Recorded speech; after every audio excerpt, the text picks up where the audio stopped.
ಎಲ್ಲರಿಗೂ ನಮಸ್ಕಾರ. ನನ್ನ 25 ವರ್ಷದ ಸಿನಿ ಪ್ರಯಾಣದಲ್ಲಿ ಎರಡು ನನಗೆ ಬಹಳ ಖುಷಿಯಾದ ವಿಚಾರ. ಒಂದು ಶಿವಣ್ಣನ ಜೊತೆ ಒಡನಾಟ, ಎರಡನೇದು ಉಪ್ಪಿ ಸರ್ ನಮ್ಮ ಚಾನಲ್ಗೆ ಡೈರೆಕ್ಷನ್ ಮಾಡ್ತಾ ಇರೋದು.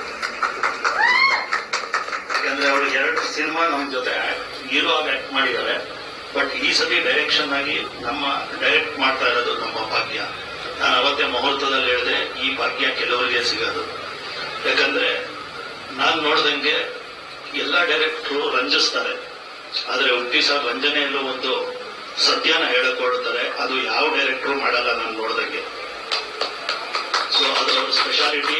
ಈ ಚಿತ್ರನ ನಾವೆಲ್ಲ ಭೂತ್ ಕನ್ನಡಿ ಇಟ್ಕೊಂಡು ನೋಡ್ಬೇಕು, ಅಷ್ಟು ಡೀಪ್ ಆಗಿ ಬುದ್ಧಿ ಹೇಳಿದ್ದಾರೆ ಎಲ್ಲರಿಗೂ. ಸೊ ನಾನು ಒಬ್ಬ ಮೇರುನಟನ ಅಭಿಮಾನಿಯಾಗಿ, ಅಭಿಮಾನಿಗಳ ಕುತೂಹಲ ನನಗೂ ಅರ್ಥ ಆಗುತ್ತೆ. ಉಪ್ಪಿ ಸರ್ ಅಭಿಮಾನಿಗಳು ನನ್ನ ಯಾವಾಗ್ಲೂ ಟಾರ್ಚರ್ ಕೊಡ್ತಾ ಇರ್ತಾರೆ, ಯಾವ ಡೇಟ್ ಅನೌನ್ಸ್ ಮಾಡ್ರಿ ಅಂತ.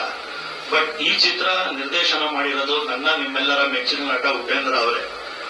ಸೊ ಬಹಳ ಕಷ್ಟಪಟ್ಟು 2 ವರ್ಷದಿಂದ ಯಾವುದೇ ಸಿನಿಮಾ ಮಾಡದೆ ಒಂದು ಚಿತ್ರಕ್ಕೆ ಕೂತಿದ್ದಾರೆ ಅಂದ್ರೆ, ಒಬ್ಬ ಟೈರ್ 1 ಹೀರೋ ಆಗಿ ಬೇರೆ ಸಿನಿಮಾಗಳನ್ನೆಲ್ಲ ಬಿಟ್ಟಿದ್ದು ಕೂತಿದ್ದಾರೆ ಅಂದ್ರೆ ಎಷ್ಟು ಅರ್ಥಗರ್ಭಿತವಾಗಿ ಬರ್ತಾ ಇದೆ ಅಂದ್ರೆ, ಅಭಿಮಾನಿಯಾಗಿ ನಾನು ಈ ಚಿತ್ರನ ಒಬ್ಬ ನಿರ್ಮಾಣ ಮಾಡಿದ್ರು ಪರವಾಗಿಲ್ಲ, ಅಭಿಮಾನಿಯಾಗಿ ಕಾಯ್ತಾ ಇದ್ದೇನೆ ನೋಡಕ್ಕೆ. ಸೊ ಆದಷ್ಟು ಬೇಗ ಅಂದ್ರೆ ಮುಂದಿನ ವಾರ ನಾವು ಇನ್ನೊಂದು ಪ್ರೋಗ್ರಾಮ್ ಮಾಡಿ ಡೇಟ್ ಅನೌನ್ಸ್ ಮಾಡ್ತಾ ಇದೀವಿ. ಎಲ್ಲರ ಕುತೂಹಲಕ್ಕೆ ಅದು ಎಳೀತಾರೆ ಉಪ್ಪಿ ಸರ್. ಖಂಡಿತವಾಗ್ಲೂ ಈ ಚಿತ್ರ ಕರ್ನಾಟಕದ ಜನ, ಕನ್ನಡ ಚಿತ್ರ ಪ್ರೇಕ್ಷಕರು ಒಪ್ತಾರೆ ಅಂತ, ಕನ್ನಡ ಪ್ರೇಕ್ಷಕರೆಲ್ಲ, ಭಾರತದ ಎಲ್ಲಾ ಪ್ರೇಕ್ಷಕರು ಒಪ್ತಾರೆ ಅಂತ ನನಗೆ ಭರವಸೆ ಇದೆ.